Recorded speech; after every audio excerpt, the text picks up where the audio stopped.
Hello बच्चों, इससे पहले की वीडियो में हमने दो बैलों की कथा पाठ से संबंधित कुछ प्रश्नोत्तर करे थे। अब हम उससे आगे के प्रश्नों को इस वीडियो में करेंगे। आपकी पाठ्य पुस्तक से 5वां प्रश्न है, किन घटनाओं से पता चलता है कि हीरा और मोती में गहरी दोस्ती थी? उत्तर, दो बैलों की कथा में हमें अनेक ऐसे उदाहरण मिलते हैं जिनसे हीरा और मोती की गहरी दोस्ती प्रकट होती है। अब हम देखेंगे कि वो घटनाएं कौन कौन सी हैं। नंबर 1, दोनों बैलों को हल में जोते जाने पर दोनों की यही कोशिश होती थी कि अधिक से अधिक भार उसके कंधों पर रहे। जब झूरी या गया उनसे काम लेते थे तो उनका हमेशा यही प्रयास होता था एक दूसरे का कि हम ज़्यादा बोझ को ढोएं, हमारे दोस्त को वो बोझ ना ढोना पड़े। नंबर 2, दोनों बिना बोले एक दूसरे के मन के भावों को समझ लेते थे। वे एक साथ नाद में खाने के लिए मुंह डालते और निकालते थे। मतलब दोनों की ये कोशिश होती थी कि दोनों बराबर ही खाएं, एक दूसरे से ज़्यादा खाने का उनका प्रयास नहीं होता था।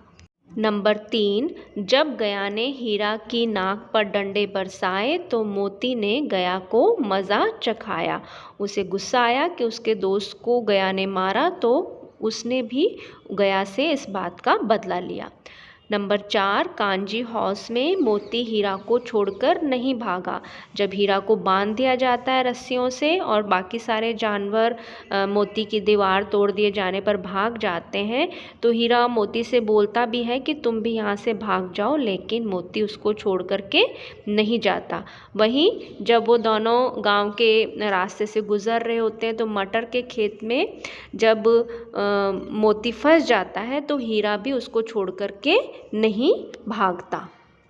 प्रश्न 6 है, लेकिन औरत जात पर सींग चलाना मना है, यह भूल जाते हो। हीरा के इस कथन के माध्यम से स्त्री के प्रति प्रेमचंद के दृष्टिकोण को स्पष्ट कीजिए।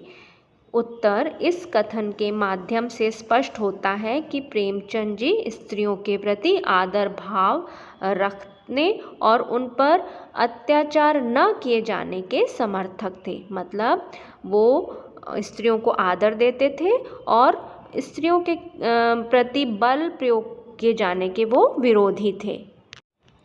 प्रश्न 7 है, किसान जीवन वाले समाज में पशु और मनुष्य के आपसी संबंधों को कहानी में किस तरह से व्यक्त किया गया है? मतलब किसान और मनुष्य का कैसा संबंध होता है? उत्तर, भारत जैसे कृषि प्रधान मतलब यहाँ पर अधिकांश जो लोग हैं उनकी जीविका का साधन, उनकी जो कमाई का साधन है, जीने का साधन है, वो क्या है? खेती है या कृषि है। तो भारत एक कृषि प्रधान देश है। तो भारत जैसे कृषि प्रधान देश में पशुओं के बिना किसान का कोई काम नहीं होता और किसान अपने पशुओं से परिवार के सदस्यों की तरह प्यार करते हैं। वहीं पशु भी अपने मालिक के अच्छे बुरे व्यवहार को पहचानते हैं।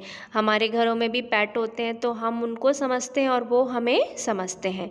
झूरी अपने बैलों को प्यार करता था तो वह भी उसका काम बढ़ चढ़कर करते थे।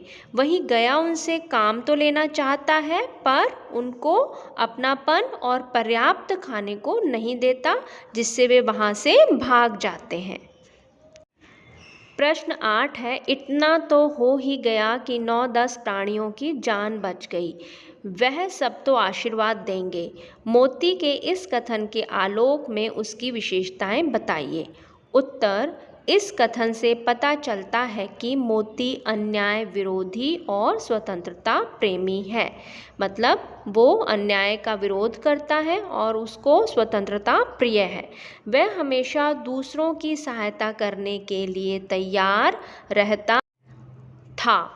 उसका ईश्वर में पूरा विश्वास था तथा भलाई का नतीजा भला ही होता है। यानी हम किसी के साथ अगर अच्छा करेंगे तो भगवान भी हमारे साथ अच्छा ही करेगा, ऐसा उसका मानना था।